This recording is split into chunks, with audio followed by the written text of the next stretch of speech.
Hi guys, welcome back to my channel. Today's video is going to be on products that I regret purchasing. Now, just because it didn't work for me does not mean that it's not going to work for you. Everyone is different, everyone has different opinions, everyone has different skin, everyone has different hair.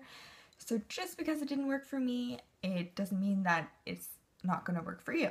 And if you love these products and it is your holy grail products, I'm really sorry for hating them, but they just didn't work for me. And secondly, I just want to start by saying that I'm sorry for this state I have going on right now. Other than filming this video, my only other goal for today is to clean out my car. Hence the t-shirt and the hair in the ponytail and basic makeup. So if you'd like to see products that I regret purchasing, please keep watching. I'm going to start this video with skincare. The first kind of brand is actually the only brand is Vichy. So here I have the toner, and I have another toner by them as well, and I also have the spot treatment. The thing that I find with Vichy is that it really broke me out, and it has a reputation of breaking someone out for the first month or two that they use it, and then a lot of people, it clears up their skin. Now for me, that didn't happen. It just continued to break my skin out. For that reason, it's not something that I want to cite as a good product that I like when it just didn't work for me. For being a high-end product and really up there on the price range, it's not something that I would want to break me out, even for the first month or two. I would want it to start working after a week. Now the next item I'm going to talk about is for hair.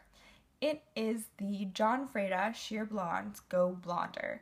It is the controlled lighting spray. So what you do with this is when you get out of the shower, you spray this on your hair. It's supposed to lighten your blonde. I'll zoom it up so you can see it, but all it did really was dry my hair out. It did work a little bit, but not enough for me to want to keep using it, to the point where, it dried my hair out so bad that, yeah, it's just not something that I would purchase. I got probably about 10 samples of these, and I think I'm just going to toss them in the garbage because it dried my hair out so bad. This next item that I'm going to talk about actually singed my hair. It is the Got2b Guardian Angel Heat Protectant. That's it, right here. So what you do is, as a normal heat protectant, you spray your hair and then you use your hair straightener or your curler, even blow dryer. This actually singed my hair. When I put it through the straightener, I didn't even have it up that high. I saw smoke. I removed the heat right away, looked at my hair, and it was just like, when you burn your hair and it's really singy, that's what happened. And it's not like it was my straightener, because I use it on a lot of other products and I've never had this happen. But I have heard a lot of people who have really curly, frizzy hair, they just put this on their hair when they're not going to add heat to it, and it tames it from being extremely frizzy. But when it comes to putting this under heat, I don't know if this has happened to other people, but it singed my hair. The next item I got from an Ipsy bag. It is the BB Cushion Lange. It's like a BB cream. You open it up and you get light, medium, and dark, and you get a little BB sponge. Now, I tried using the light and it was so orange and it had zero coverage. It's just, I want my BB cream to look really smooth on my skin, but I want it to have a minimal coverage. Maybe just hiding those little bits of blackheads or something like that. Not as much as what a foundation would do, but a little bit of coverage, because otherwise what's the point of it, really? If it's not even going to make your skin color be one color, this, all it did was make my skin orange, and it made any redness that I had appeared. Any blackheads showed up. It probably actually made it more of the focus. So this is not something that I would ever purchase, ever. And I do like BB creams, but not this one. Again, is by one of my favorite drugstore brands, the Physicians Formula. It is their bronzer booster light to medium. This was very, very, very orange. Like that. You can't even tell how orange it is on the camera, but it is so orange. I used it a little bit last summer and I don't know what I was thinking, but this, it was just terrible. They need to, it was shimmery too. Like they need to just make the formula a little better. But it, I mean, it was pretty creamy and nice. It's just the color is terrible. For bronzers, this Rimmel Sun Queen bronzer. I know I got to the bottom of the pan. I know that. But I did use it a little bit last summer, but it again is so orange. I don't like bronzers that are orange at all. I like it looking like you're a little bit sun-kissed, not like you rubbed an orange all over your face. So this was a big no-no for me. L'Oreal Illuminator.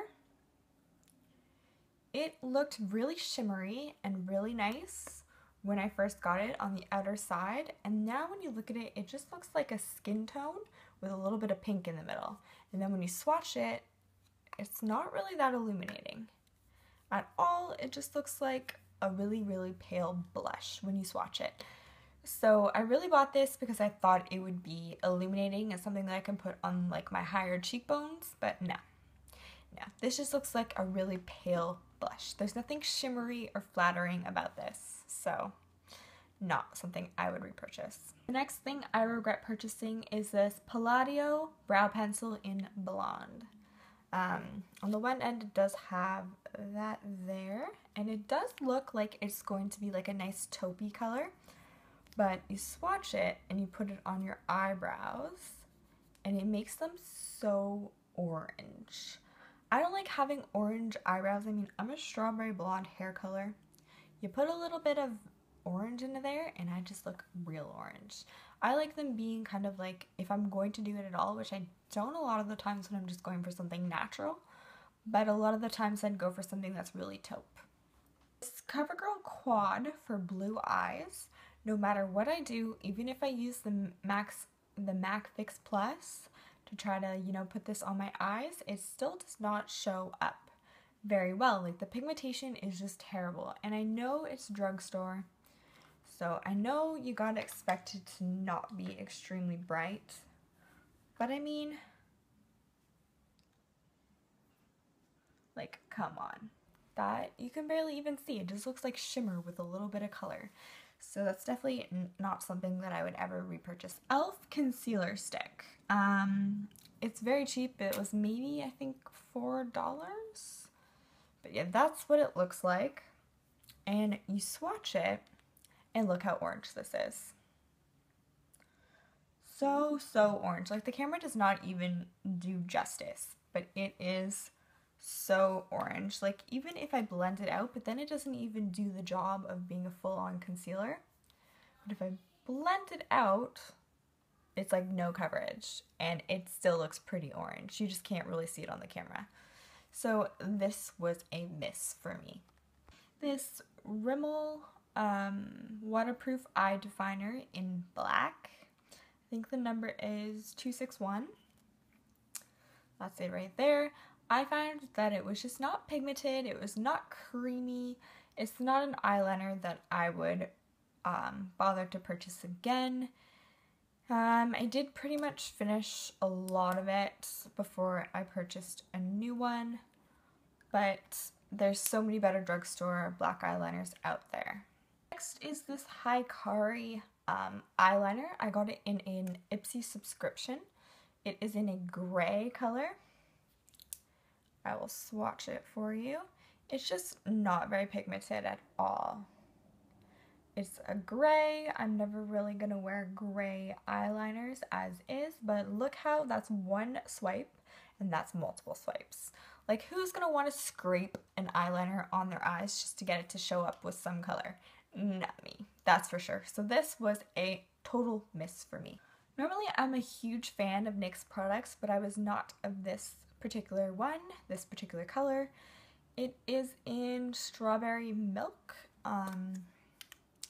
This is it right here. I found that when I swatched it on my lips, it made my lips look so dry. It was fairly sheer. It was just not this color that you see on the lipstick. As soon as you put it on your lips, it was totally different. So for me, that's just not a color that I like, and I don't like my lips looking really dry. If I want to put something on my lips, I want it to make it look smooth, hydrated, and beautiful. This did not do it for me. The Revlon Color Stay Ultimate Suede in the color Front Row. This was a big waste of money as well. I expected it to kind of look like that color on my lips, but instead it was so sheer that you couldn't even tell that I had it on my lips, except for the fact that it gave it kind of like a pink shimmer. That is what, if you can even see it at all, that's the color right there. It was definitely a big miss for me. I like having lips where you can tell that I'm wearing lipstick. Really gonna notice the pattern with my lip regrets. But I bought this Maybelline lipstick in, it's 510, that's the number. Doesn't really say the color, but it's like this. You push it up.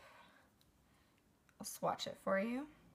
It's really buttery, but the point is that my hair got stuck all in it, and then it pulled that all over my face. Like, it just did not dry at all. It went on basically like a lip gloss, but the problem with having a lip gloss and that's color is that it spreads everywhere because your hair is attracted to it.